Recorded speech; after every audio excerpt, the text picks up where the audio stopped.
morning or good afternoon. Maybe it's evening right now for you. Hello, my beautiful coven. How are you doing today? Happy full moon. This is the full moon before the winter solstice. This is actually probably my favorite full moon of the whole cycle of seasons. And I know those of you who are close to me will find that interesting because I don't super love Christmas season. I don't super love the holidays. I find them really overwhelming a lot of years. I much prefer Halloween. Everyone knows I absolutely love Halloween. So Christmas is a second best holiday for me. But this podcast is not about that. Well, it kind of is. I want to talk about solstice. We're right before solstice and the magic of it all. The real beauty and amazing things you can do in this season where we celebrate the return of light. I know most of you probably know all about the solstice and the seasons, but just in case there's new baby witches around, I'm going to give you the littlest nutshell. And then I'm going to talk to you about solstice and how I celebrate it and what I'm doing this full moon. I do have a little bit of housekeeping. First off, I want to say thank you so very much to everyone who has subscribed. I know that I am in some of your Spotify wrap-ups, and I just want to give you my gratitude. That fills me with so much emotion and joy and satisfaction at what I'm doing here. I'm, as you know, a little independent podcast. The growth I see is because you are talking about the witching half hour, so you're sharing it with your covens, you're sharing it with the other soul sisters and sweet people in your life. So thank you for that. We just continue to grow and continue to expand our coven, and I am so grateful for you all. I have a class coming up in a couple days. If you are in the Lower Mainland, I will be at the First United. I'll be co-hosting the Development Circle on Wednesday night. All the details will be on the website calendar for the First United Spiritualist Church. You can Google them. And I want to remind you that the YouTube channel will have our year ahead tarot spread. I do this spread every year as a foundation to then build our monthly tarot spreads off of. And I do apologize for allowing the YouTube channel to fall behind. I haven't posted a tarot reading there for a while. I will be posting the January one. It's my favorite one to do for you guys, so I will be posting that.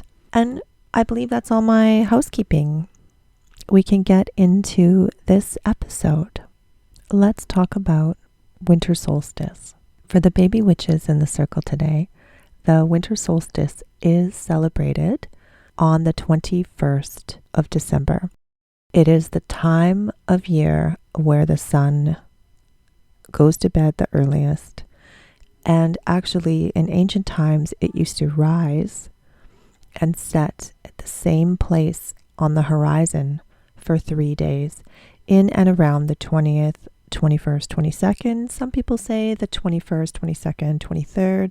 I don't get too caught up in the exactness of it all, because when these traditions were created, we did not have global positioning apps of the stars and the moon and the solar system. So all of these dates came from actually watching the sun and the moon and the energies from our vantage point on Earth. So everyone was celebrating this, maybe 30 minutes or maybe a day differently, but every culture had ritual celebrations around these short days of the year. The ones I base my celebrations on and my practice on now are grounded in British traditional witchcraft and Norse recreationist heathenism.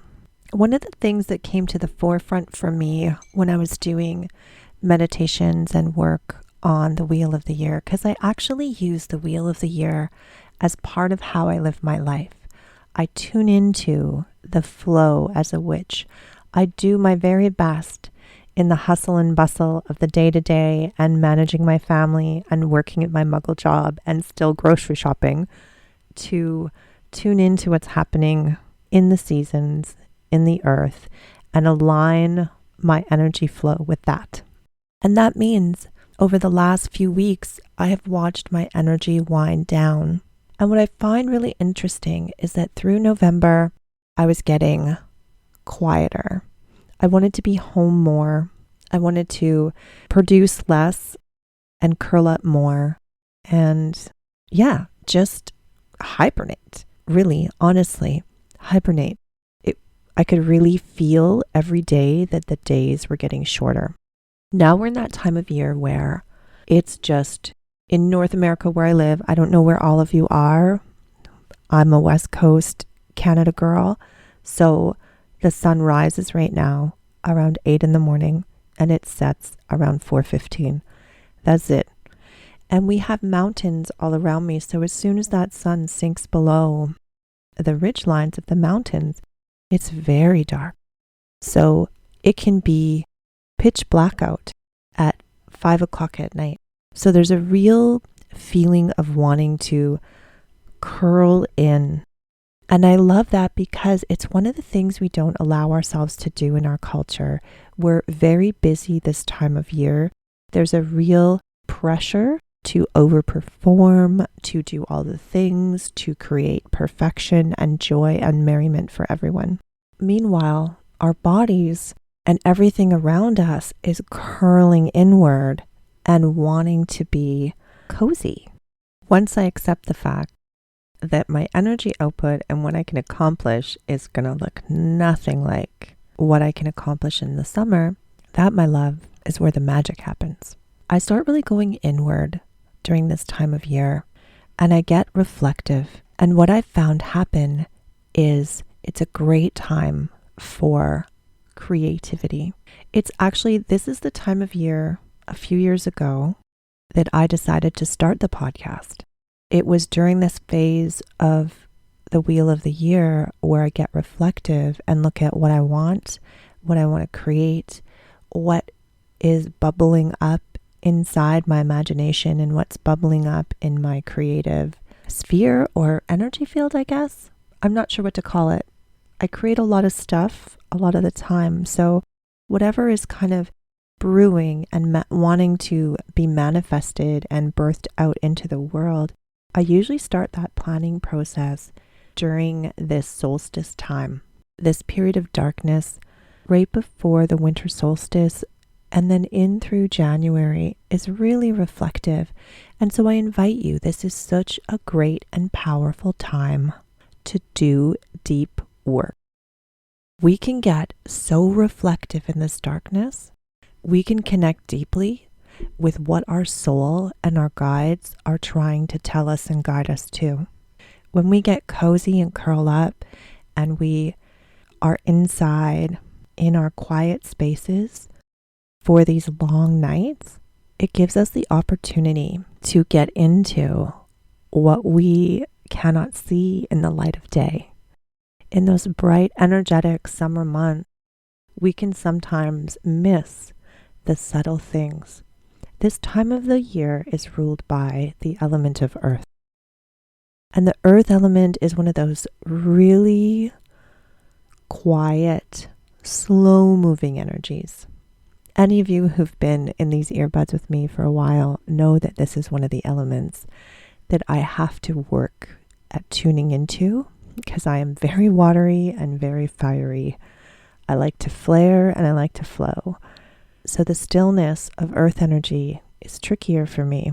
But when I surrender to it and allow myself to settle, such beautiful things come out of that connection with my truth and my authentic little flame. And that is where this podcast was birthed out of.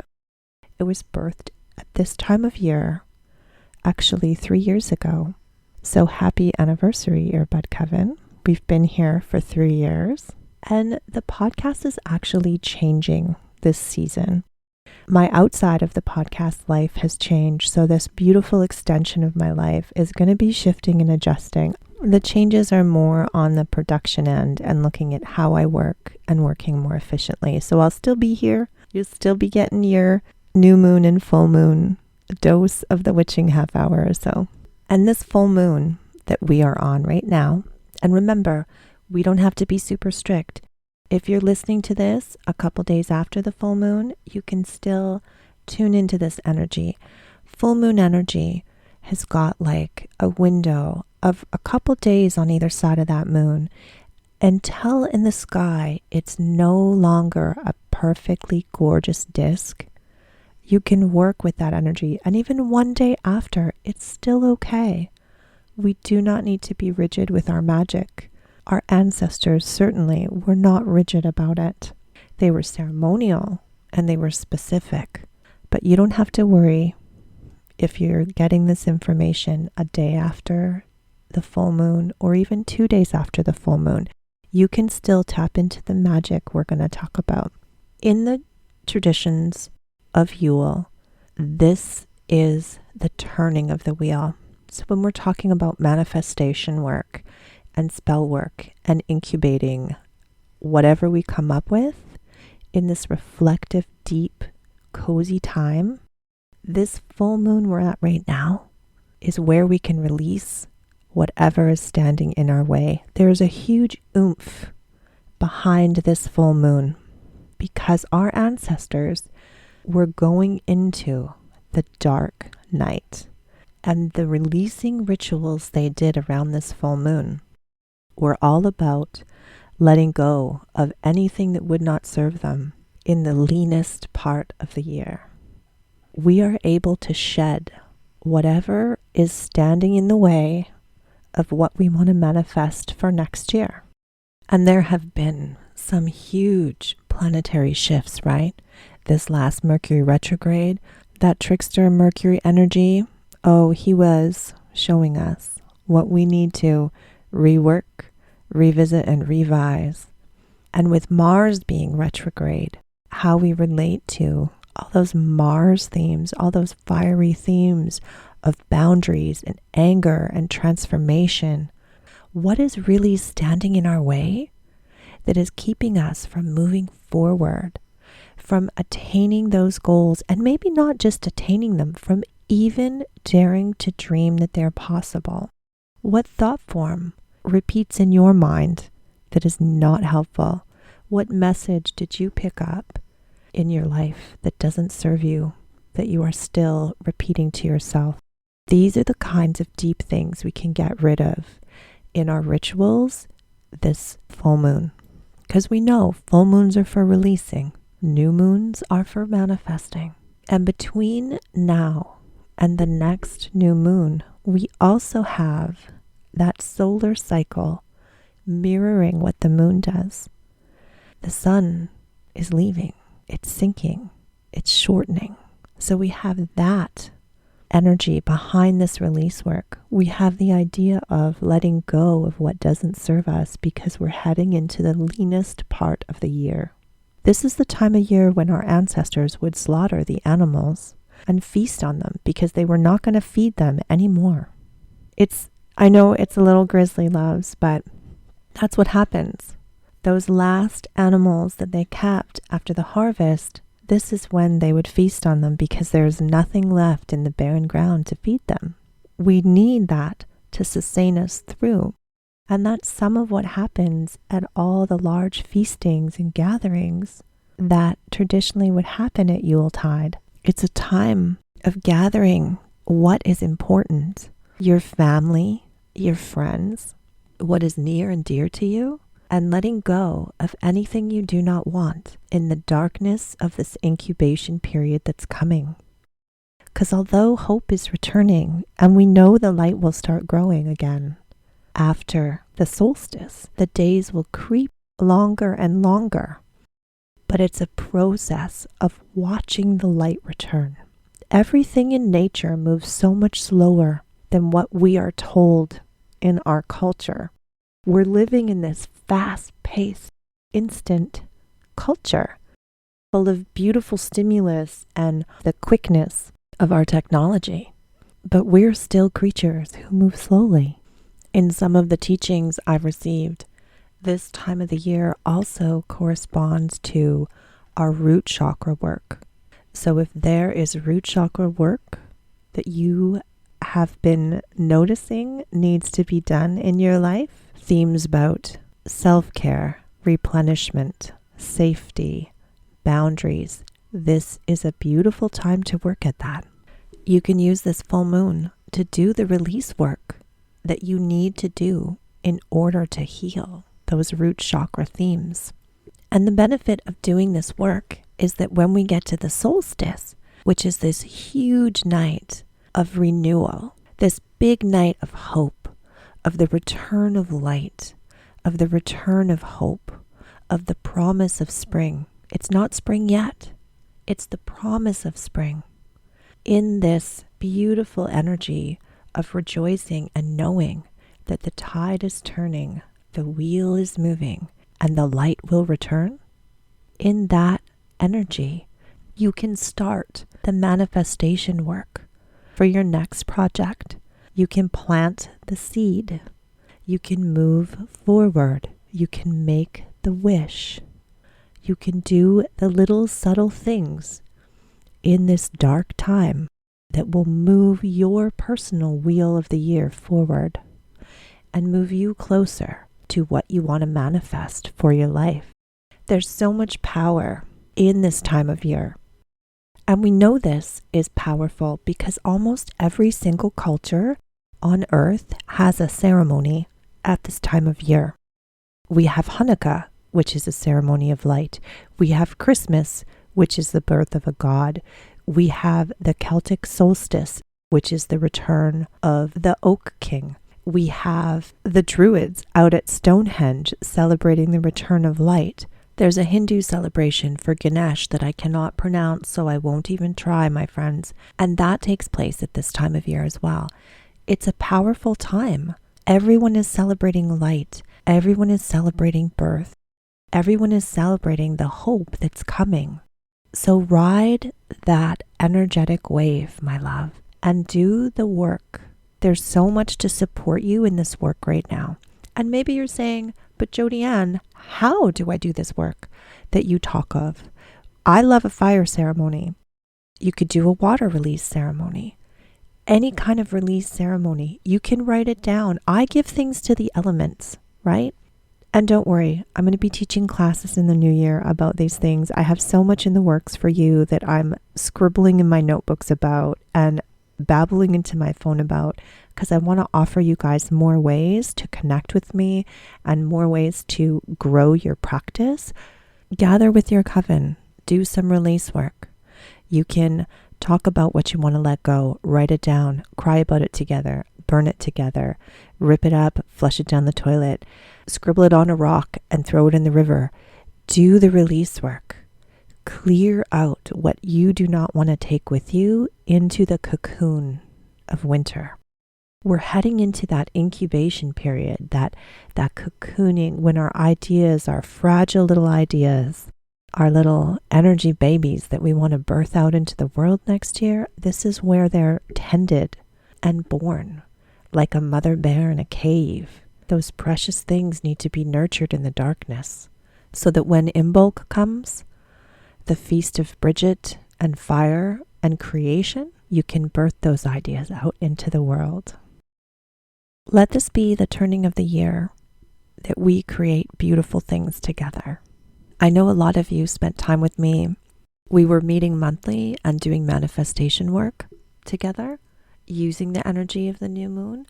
The solstice is like the power of the winter solstice and that light coming back, that rebirthing of the sun gods themselves is so powerful. It's similar to the manifestation work we do in the new moon, but it's got more oomph. It also, like the sun cycle, is going to take more time to manifest. Every bit of magic we do moves slower than our computers around us. slower than the news cycles and the fashion cycles that we are in right now in our culture. So remember that.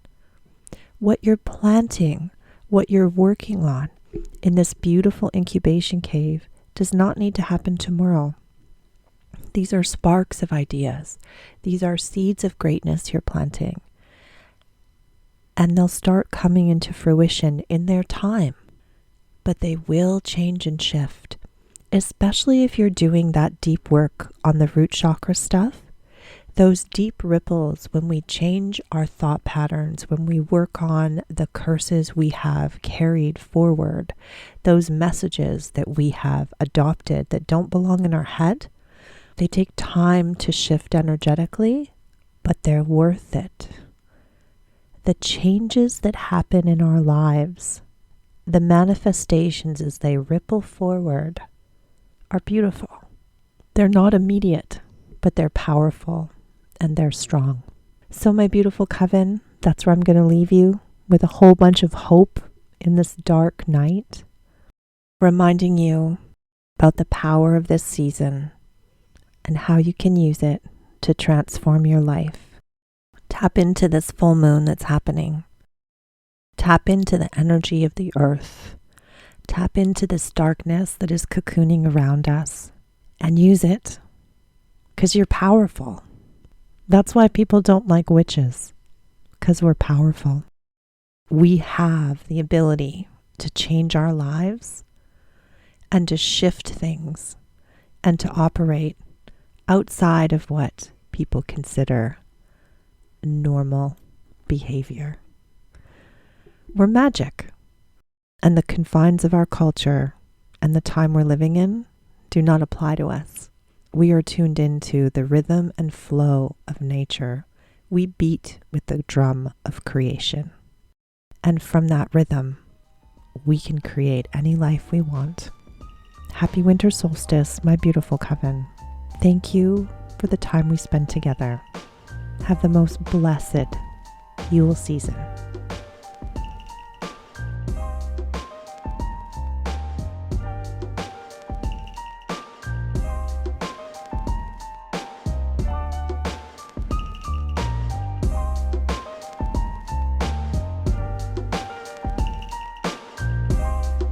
Inner workings? That's the wrong word. I don't get too caught up in the exactness, I don't get too caught up in the exactness of it all. One of my favorite astrologers says that Mars covers the two F's, fighting and so the Mars retrograde has been showing us how we deal with those things. What